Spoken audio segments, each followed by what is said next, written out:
Prenez. C'est cela. Parce que l'homme sait que quand la chair voit, elle a tout de suite un peu. Elle a besoin de cela. Donc la prière doit dépasser, n'est-ce pas, ce niveau de la chair. C'est ce qui fait qu'il y a certaines personnes qui commencent par prier pour quelque chose. Tu viens le voir 3 mois après, elle a changé sa prière. C'était la chair. C'est pourquoi elle a changé la prière. La chair lui a dit non, non, c'est ça qui est bon. Mais à un moment donné, elle a vu que non, non, c'est vraiment pas ça. Il a déjà changé. Parce que c'est le désir de la chair. Et Dieu, il te laisse. Donc quand tu pries, tu dois vaincre cet obstacle-là. Pour montrer que ce désir-là, ça ne vient pas de la chair. Alléluia. Bien aimé, parce que quand ça vient de la chair, les décisions que tu vas prendre comment je vais dire, à ce moment précis-là, ce ne sont pas de bonnes décisions. Quand ça vient de la chair, les désirs sont mauvais. Alléluia. Les choix que nous faisons sont mauvais. Parce qu'au niveau de la chair, il y a différents types de tentations. On veut résoudre cela rapidement. Alors, on peut avoir l'exemple d'un homme de Dieu dans le livre de 1 Samuel chapitre 13. C'est vrai que ça va être assez long. Versets 5 à 12, vous allez l'écrire. C'est bien d'aller le lire à la maison. Je vais expliquer cela. Donc, 1 Samuel chapitre 13, versets 5 à 12. La Bible nous dit ceci, qu'il y avait un roi qu'on appelle Saül. Tout le monde dit Saül. Dis encore Saül. Saül. Je ne t'entends pas bien, dis Saül. Saül. Alors, le roi Saül, vous savez, c'était un roi que Dieu venait de choisir. Et Dieu lui a dit, Saül, attends, tu as une bataille à mener, je vais envoyer le prophète. Dans 7 jours, il va venir faire quoi? Un sacrifice. Saül est là, il attend. Il dit, c'est bon, Dieu doit venir, c'est lui qui m'a consacré, il attend. Alléluia.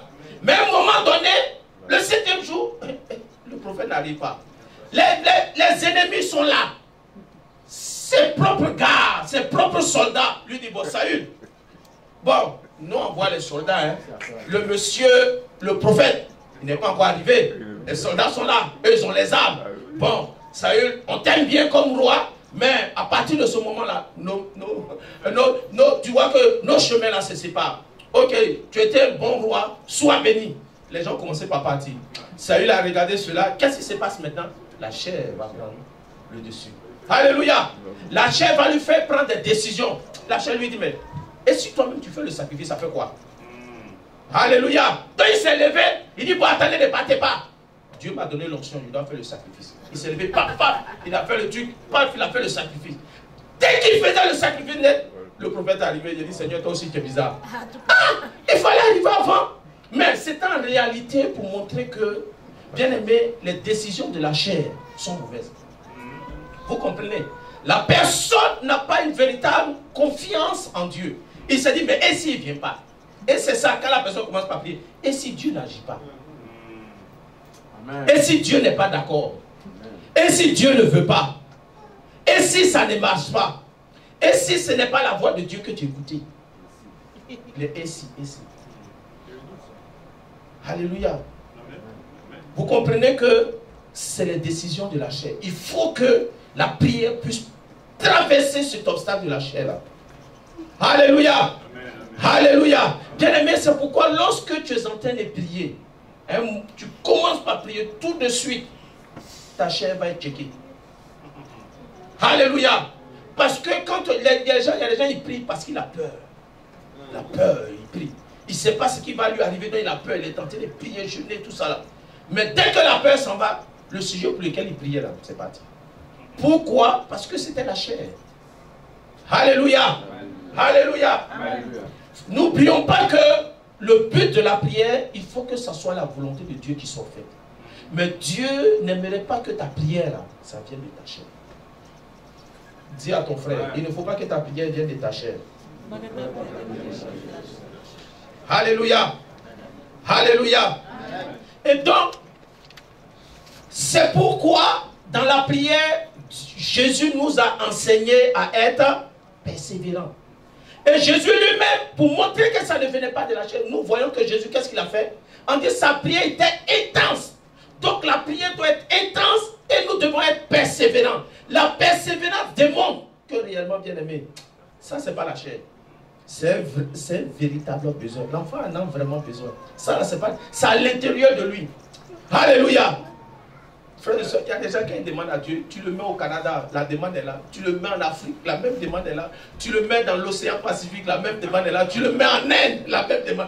Dieu dit non, non, ce gars, il faut lui donner ça. Parce que tant qu'il n'a pas ça, il ne va pas lâcher. Alléluia. C'est ainsi que Jésus prend l'exemple d'une dame qui s'en va voir un juge. Et il le dit après la prière. Elle s'en va voir le juge. Elle dit au juge, rends-moi justice.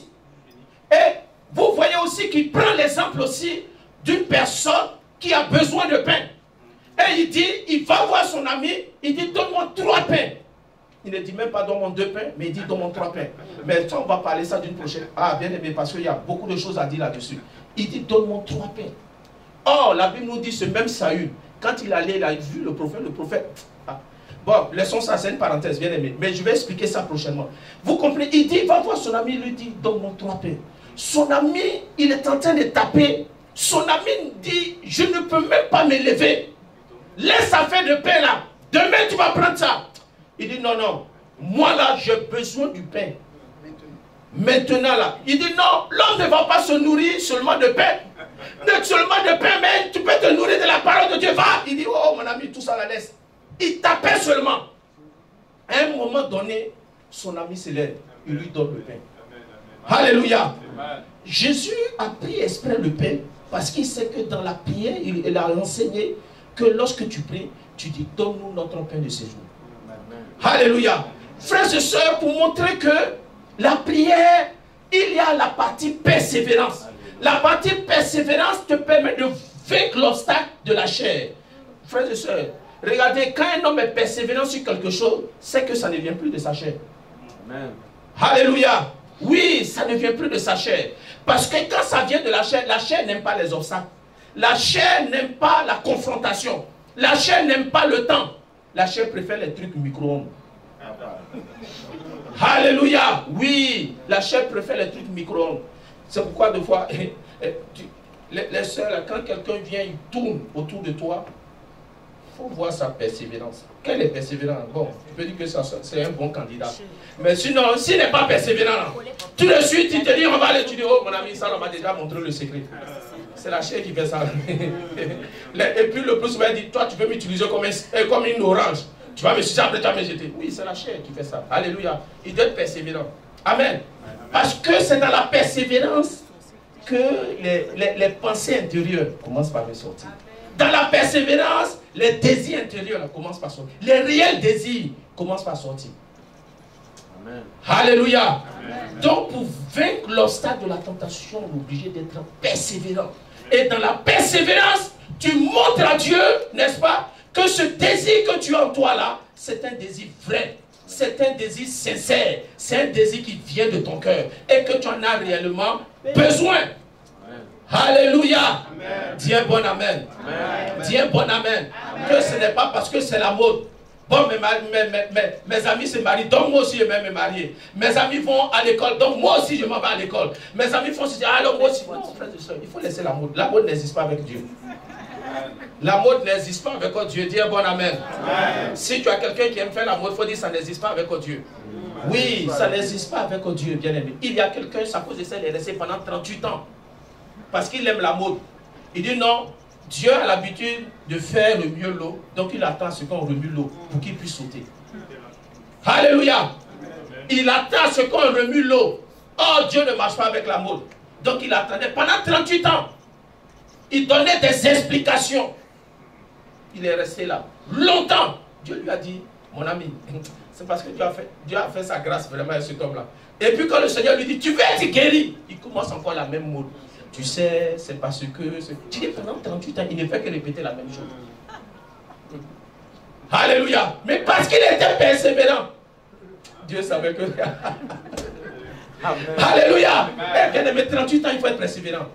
Oui, je connais des gens, si c'est 38 ans, ils vont dire, non, Dieu n'a qu'à prendre sa chose. Eh, frère, 38 ans. Bien aimé, toi-même regarde, 38 ans. Lui, il est là seulement. Quand il veut sauter, il y a quelqu'un d'autre qui dit, bon, ça fait rien, après-demain. Après-demain. On fait nouvel an, ça ne l'intéresse pas. Il dit, vous avez fêté quelle année même? Ça ne l'intéresse pas. Lui, il est là, il regarde sa situation. Il était tellement persévérant. Dieu a dû descendre de son trône pour pouvoir le guérir. À cause de sa persévérance. Bien aimé, il faut être persévérant. Amen. Oui, apprends à être persévérant. Avec les choses de Dieu, il faut apprendre à être persévérant. Que le nom du Seigneur soit béni. Amen. Alléluia. Amen. Alléluia. Amen. Dis à ton voisin, sois persévérant. Dis encore plus fort, sois persévérant. Vous savez, il y a un homme qu'on appelle la veuve de Jéricho. Lui, on le prend, on le met à un endroit donné. On lui dit, c'est ici, tu dois rester pour demander de l'argent. C'est bizarre, hein? Alléluia. Mais pourquoi? C'est parce qu'il est aveugle, il n'a pas le droit de parler. Et beaucoup de personnes, comme ils sont aveugles spirituellement, le monde les prend et puis on les met dans un endroit donné. Amen. Oui, quand tu es aveugle spirituellement, le monde te prend. Il te dit, toi, ta vie là, tu dois être, je ne sais pas, voici tel type de travail que tu dois faire. Parce que tu es aveugle spirituellement. Quand tu es aveugle spirituellement, le monde te dit, bien aimé, toi, voici ce à quoi tu as droit. C'est tout. Tu n'as pas parlé. On te met là, reste là et c'est tout. Parce que tu es aveugle spirituellement. Tu n'arrives pas à voir. Tu n'arrives pas à comprendre le monde spirituel. Tu n'arrives pas à voir que réellement tu as un père. Et donc le monde décide tout à ta place. Tu ne peux rien exiger du monde. Et c'est ça l'image de l'aveugle de Jéricho. On le soulève. On le met ici. Si on l'a mis au milieu du carrefour, si on l'a mis sur l'autoroute, il ne sait pas.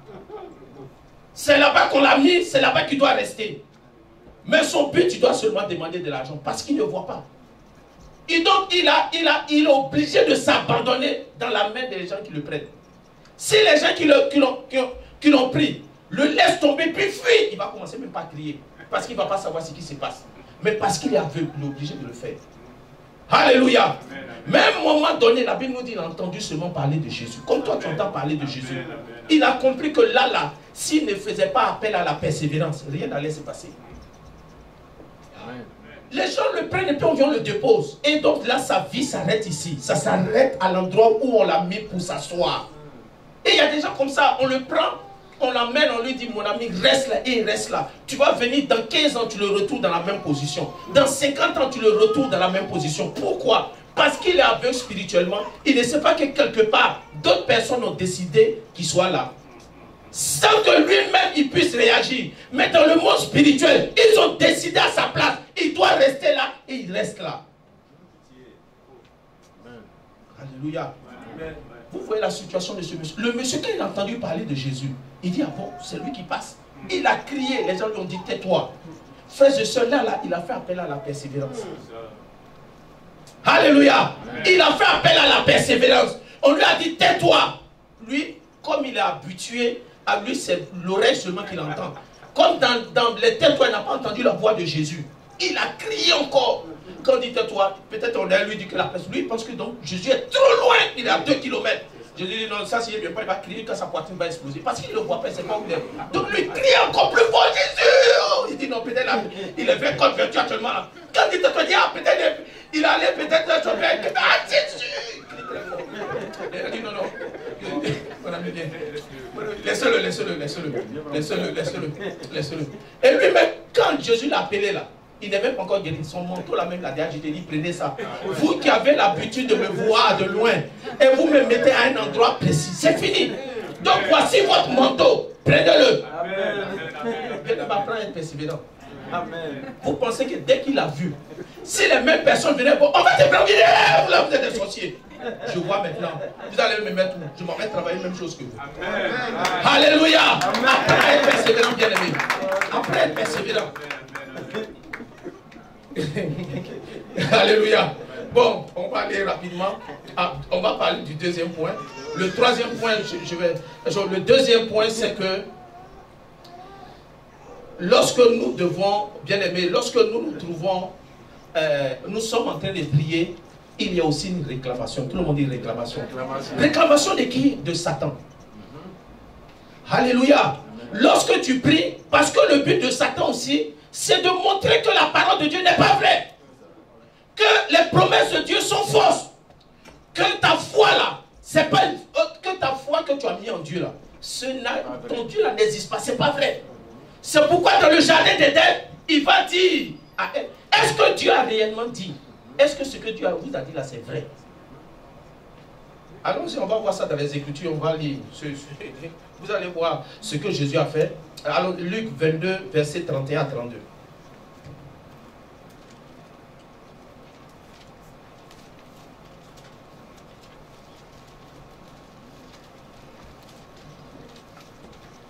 Luc 22. Luc 22. 31 à 32. Le Seigneur dit, Simon, Simon, Satan vous a réclamé pour vous cribler comme le froment. Mais j'ai prié pour toi afin que ta foi ne défaille point. Et toi, quand tu seras converti, affermis tes frères. Alléluia. Alors, bien aimé, alors que quelqu'un comme Simon là, Dieu avait des projets pour lui. Alléluia. Il y avait des paroles pour lui. Il y avait des bénédictions pour lui. Regardez ce que nous disent les Écritures. Évangile de Luc chapitre 22.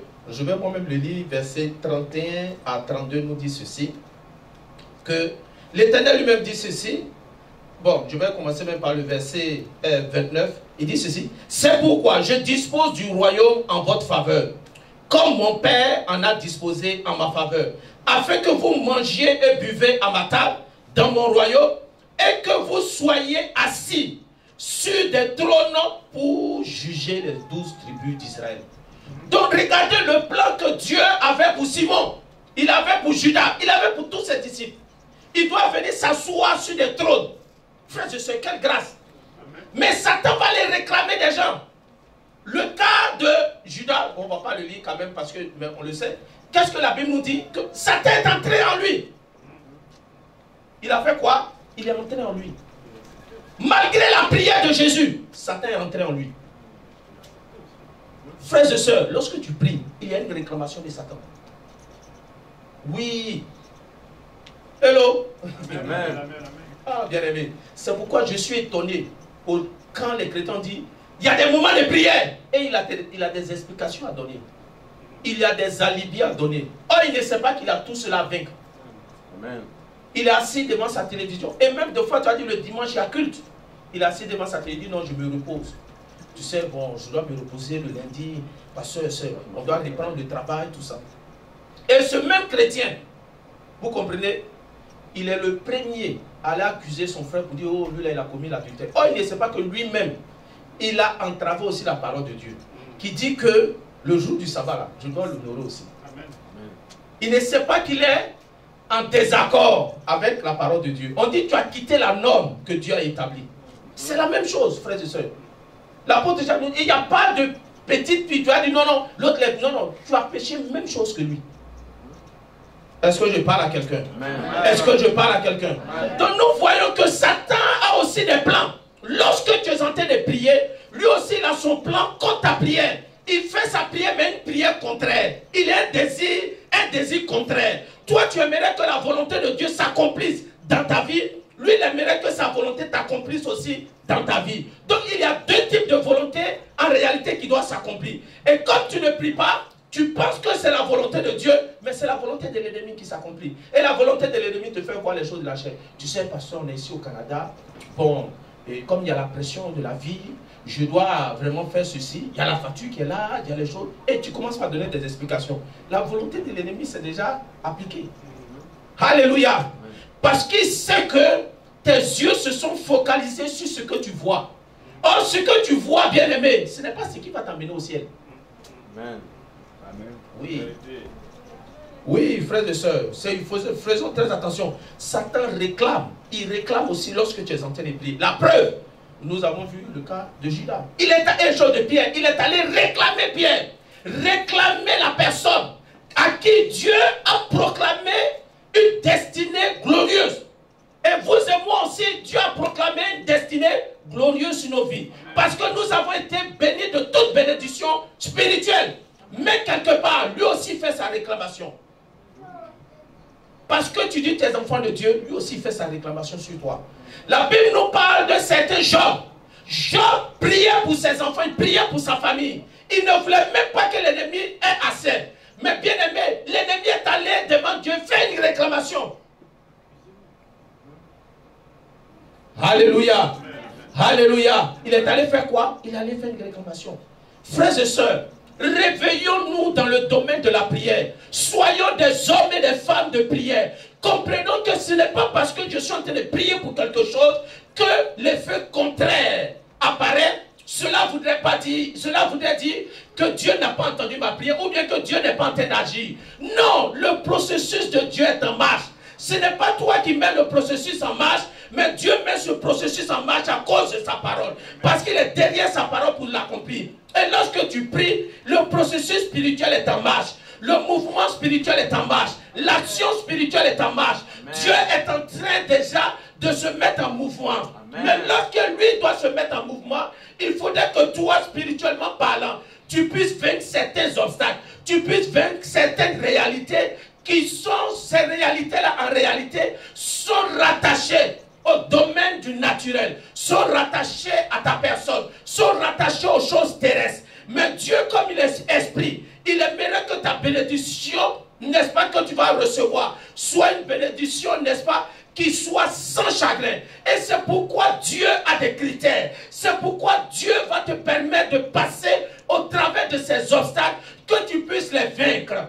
Dieu te donne les atouts nécessaires. Il te donne l'onction nécessaire. Il te donne la force nécessaire. Il te donne la puissance nécessaire pour vaincre ces obstacles-là. C'est ainsi que Jésus-Christ de Nazareth nous dit ceci. Lorsque vous priez, lorsque tu demandes un pain, il ne va pas te donner, n'est-ce pas, un caillou. Lorsque tu demandes un poisson, il ne va pas te donner un serpent. En parlant de Satan. Bien aimé, il y a des domaines dans la prière que nous devons vaincre. Il y a des domaines dans la prière que nous devons surmonter. C'est pourquoi la prière, ce n'est pas simplement se venir se mettre à genoux et commencer par dire « Seigneur, donne-moi, Seigneur, donne-moi ». Non, Jésus lui-même, il enseignait aux disciples comment prier. Et les différents domaines sur lesquels nous passons, ça se trouve aussi dans la prière du Notre Père. Amen. Quand il dit « Ne nous soumets pas à la tentation, mais délivre-nous de quoi? Du mal. » Alléluia. Délivre-nous du quoi? Du mal. Parce qu'il y a l'action du malin, il y a l'action des ténèbres, il y a l'action des esprits méchants qui veulent montrer que ton Père n'existe pas, qui veulent montrer que la parole n'est pas vraie. Amen. Alléluia. Amen. Alléluia. Amen. Que le nom du Seigneur soit béni. Amen. Que le nom de l'Éternel soit béni. Amen. Que le nom du Saint des Saints soit béni. Amen. Alléluia. Bien-aimé, lorsque tu te retrouves dans cette situation-là, l'exemple qui nous montre comment avoir une attitude lorsqu'il y a une réclamation du monde des ténèbres, c'est Jésus-Christ qui nous l'enseigne. Dans l'évangile de Luc au chapitre 4, au verset 4, il dit ceci. Lorsque Satan va venir le voir, bien aimé, regardez Jésus, après son baptême, la Bible nous dit que quoi? Les cieux se sont ouverts. C'est-à-dire que Dieu a manifesté sa gloire, les cieux s'ouvrent. Il pouvait dire, waouh! Alléluia, si c'est quelqu'un d'aujourd'hui, va dire, j'ai eu la révélation. Les cieux se sont ouverts, la gloire de Dieu est descendue. La Bible nous dit, l'esprit l'a conduit où? Dans le désert. Pour être quoi? Tenté par Satan. Alléluia. Il n'a même pas commencé le ministère. On l'envoie par aller tenté par Satan. Bien aimé, parce qu'il devait vaincre cet obstacle-là. Mais comment il a vaincu cet obstacle? Frère, par la parole. Oui. Parce que lorsque Satan est venu dire, il est écrit. Mais regardez la personne, il ne lit pas sa Bible. Il ne sait même pas les promesses de Dieu dans sa vie. Il ne sait rien. Ce sont les versets que le pasteur a donnés le dimanche. Et d'ailleurs, il ne l'écrit pas. Quand il arrive, parfois même il écrit simplement pour tromper la vigilance du pasteur. Mais quand il arrive, il ne médite pas cela. Il a jeté le dessus, tu lui dis le dimanche, sur quel texte ça? Il dit, le frère là, on disait, parce qu'il n'a pas, ça lui dit rien. Donc quand l'ennemi vient, quand l'ennemi le réclame, il lui dit, toi tu penses que, Dieu a réellement dit, ou bien il est en train de prier pour le travail. Dieu dit, bon, ce gars là, on doit le mettre, je ne sais pas, il doit être chef de service. Paf! Il vient le rend malade. La personne est paralysée. Tu vas devenir chef de service comment? Tu vas devenir chef de service comment? Il t'attaque le corps, tu es paralysé. Et il y a un frère comme ça, lui-même, bien aimé. Tu es là comme ça, et il était